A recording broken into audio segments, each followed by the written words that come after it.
If you have tinnitus and hearing loss, someone has probably told you hearing aids can help. And maybe your response was something like, how does turning up the volume fix a ringing that's coming from inside my head? That's a fair question, and it points to a misunderstanding of what's actually happening, both in your auditory system and what modern hearing aids are actually doing. I'm Dr. Layne Garrett, founder of Timpanogos Hearing and Tinnitus here in Utah, and I've been treating tinnitus and hearing loss patients for over 20 years. Today, I want to give you a practical, honest breakdown of which hearing aids are actually performing well for tinnitus patients in 2026, what makes each one clinically different, who each is best for, and what you should realistically expect. Not a ranking, not a sponsored list, just what I actually see in my clinic that works. Before the device comparisons though, you need to understand the mechanisms behind this because it changes how you think about what to look for in a hearing aid. Tinnitus and hearing loss co-occur in over 90% of cases. When your auditory system stops delivering normal sounds to the brain, especially in high frequencies where most hearing loss begins, the brain doesn't just accept it, it compensates. It cranks up its own internal volume trying to fill in the gap. That hyperactivity is what most people experience as tinnitus. A 2023 study from Harvard documented this directly. Auditory nerve fiber loss driving increased brainstem activity, even in people whose standard hearing tests look completely normal. The brain was generating its own sound because it wasn't getting enough real sound. So when you put on a well-fit hearing aid, you're giving the auditory system what it's missing, that external sound stimulation to calm that hyperactivity. Not always immediately, not always completely, but measurably for most people. A 2023 study published in Frontiers in Audiology and Otology followed 40 patients over 12 weeks and found the median tinnitus distress score dropped from 49 to 26, nearly a 50% reduction. And that reduction built over time, which matters. Your brain is adapting, not just being temporarily distracted by masking. Now, none of this works if the hearing aid is not programmed correctly. I'll come back to that later, but it does mean that the hearing device features you're evaluating actually matter. If you're finding this useful, hit subscribe. I put out videos on tinnitus and hearing loss twice every week, and I try to give you the clinical picture rather than what's convenient to say. Now, before I walk through these devices, I want to give you a simple way to think about them, because the right hearing aid for tinnitus isn't about which one has the most features. It's about which one matches what's actually driving your tinnitus distress. In my clinics, most tinnitus patients fall into one of four patterns. Their tinnitus is worse after a long day of difficult listening, or it's a constant and they need something to actively helping them manage it all day long.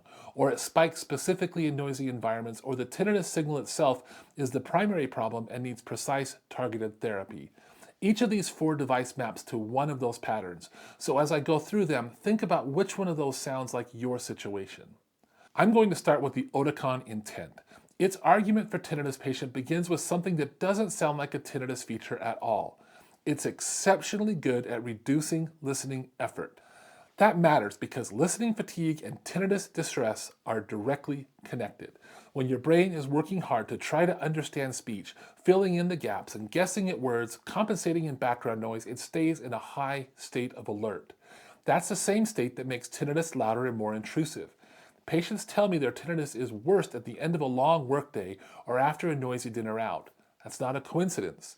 The Intent uses a deep neural network trained on over 12 million real-world sound samples. It's genuinely good at separating speech from noise, which means your brain isn't working as hard to hear, which then means tinnitus has less to compete with. It also includes a built-in sound therapy feature your audiologist can program to your specific tinnitus. I tend to recommend it for patients whose tinnitus is clearly worse in demanding listening situations. If your ears feel like they've run a marathon by 5 p.m., that's the signal I'm looking for. Now that approach works well when the primary driver is listening fatigue, but some patients need something more targeted. Their tinnitus isn't just a byproduct of a hard day of listening. It's constant and they need active sound therapy built around the device itself. That's where this Widex SmartRIC comes in. Widex has been doing tinnitus sound therapy longer than almost anyone, and what they've built is genuinely different from the white noise or ocean sounds you'll find in other hearing aids. They use something called fractal tones, random chime-like sounds built on a mathematical algorithm so they never repeat in predictable patterns. Now, why does that matter? Because your brain habituates to predictable sounds. Play the same white noise long enough, and your brain starts to filter it out, which is exactly what you don't want when you're trying to give it something else to focus on besides the tinnitus. Fractal tones stay novel. The brain stays engaged with the external sound rather than the internal one. Your audiologist can dial in the pitch, tempo, and volume to match your specific tinnitus profile. And Widex processes sound with near zero delay, which matters for patients who've tried other hearing aids and felt like everything sounded a little artificial. One note, if you've been reading about the new Widex Allure, it currently does not support these fractal tones. For tinnitus management specifically, the SmartRIC is the right Widex hearing device right now. I use it more for patients whose tinnitus is constant and whose distress spikes with stress and anxiety, and who need a structured sound therapy approach as part of treatment, not just amplification. Both the intent and the SmartRIC address what happens inside the device and inside the brain. The Phonak Audiosphere Infinio takes a step back and asks a different question. Where is the tinnitus actually most disruptive in your life? For most patients, the answer isn't the quiet environments, it's the restaurant, the family dinner, the work meeting, where you come home exhausted and the tinnitus is screaming. Noise doesn't just make hearing harder, it triggers a stress response that feeds directly into the tinnitus. The harder your brain works to hear, the louder and more intrusive the sound gets. The Phonak Infinio Sphere uses a dual chip design, a dedicated AI chip running alongside the main processor, specifically built to handle noisy environments better than a single chip devices can. The reduction in real-world listening effort can be substantial. It also includes a customizable tinnitus masker for your audiologist to tune it to your tinnitus. If social situations have become something you dread because the combination of struggling to hear and tinnitus spiking afterwards, this device is worth a serious look. Where the Infinio Sphere excels in the environment, the Starkey Omega AI goes deepest on the tinnitus signal itself. Most hearing aids give you a few standard masking options: white noise, pink noise, maybe some nature sounds. The Omega AI's Multiflex Tinnitus Pro lets your audiologist tune the masking signal up across 24 frequency bands shaped specifically to your tinnitus profile. That precision matters for patients who've tried basic masking and found that it didn't help or actually made the tinnitus more noticeable by contrast. When the masking is matched to where your tinnitus actually lives in the frequency spectrum, it's a different clinical experience. There's also a companion app with adaptive nature sounds that extends the therapy beyond wearing hours, useful specifically at night when you've taken the hearing aids out and there's nothing competing with the tinnitus. Sleep disruption is one of the most common tinnitus complaints I hear, and that's a gap a lot of hearing aids just can't address. For patients where the tinnitus itself, not just the hearing loss, is the primary clinical target, the Omega AI gives me the most tools to work with. I want to be direct about something because the best hearing aid for tinnitus framing can set an expectation that needs some correcting. I think of hearing aids as the foundation of tinnitus treatment, but foundations have ceilings. These devices restore auditory input, reduce listening fatigue, and provide sound therapy options. And for most people with tinnitus that's tied to their hearing loss, that foundation alone makes a meaningful difference. But for patients with significant tinnitus distress, high scores on a validated tool like the Tinnitus Handicap Inventory, we sometimes hit that ceiling and need to look at what comes next. And that's where bimodal neuromodulation comes in. Lenire is the only FDA-approved device of its kind. It combines sound therapy through headphones with a very mild electrical stimulation to the tongue at the same time, and that drives changes in how the brain processes your tinnitus. 2 peer-reviewed real-world studies have now been published about this. McMahon and Lim in Communications in Medicine analyzed 220 patients with moderate or worse tinnitus over 12 weeks.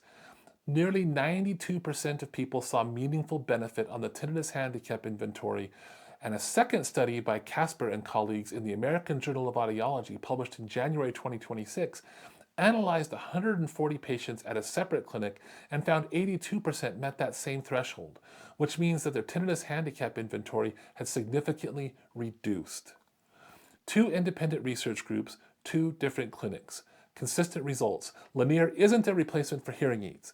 It's what we reach for when the foundation is solid, but the ceiling has been hit. And it's not appropriate for everyone. Patient selection and clinical expertise matter when you're talking about Lenire. Now, all of that, the hearing aids, the treatment plan, the outcomes, depends on one thing that most people never think to ask about. Industry surveys show that only 30% of hearing clinics routinely perform real ear measurements, which means if you walk into a random clinic, there's roughly a 70% chance that your hearing aids you're leaving with were never actually verified to work for your ears. Real ear measurements put a little probe microphone in your ear canal, and that confirms the hearing aid is delivering exactly what your hearing profile requires. Without it, you could have any of the 4 devices I described today and still not be getting what the technology is capable of providing you. So the 4 that I would point you towards in 2026, the Oticon Intent for reducing listening fatigue in demanding environments, the Widex SmartRIC for structured fractal tone therapy when tinnitus is constant, the Phonak Infinio Sphere when noisy environments are when the tinnitus hits hardest, and the Starkey Omega AI when precise, targeted masking of the tinnitus signal is the primary goal. The right one depends on your hearing loss pattern, your lifestyle, and what's actually driving your tinnitus. And a simple list doesn't answer that. A thorough evaluation, though, can. Drop a comment. Which of these patterns sounds most like you? Or what have you already tried for tinnitus relief? That helps other viewers sorting through the same questions find their own answers. For more on evidence-based tinnitus treatment, from hearing aids to Lenire to cognitive behavioral therapy, our Learning Center has detailed resources. A link is in the description.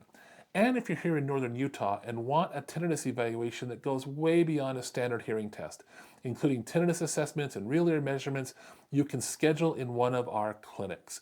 You can find a link to do that in the description as well. Thanks for watching.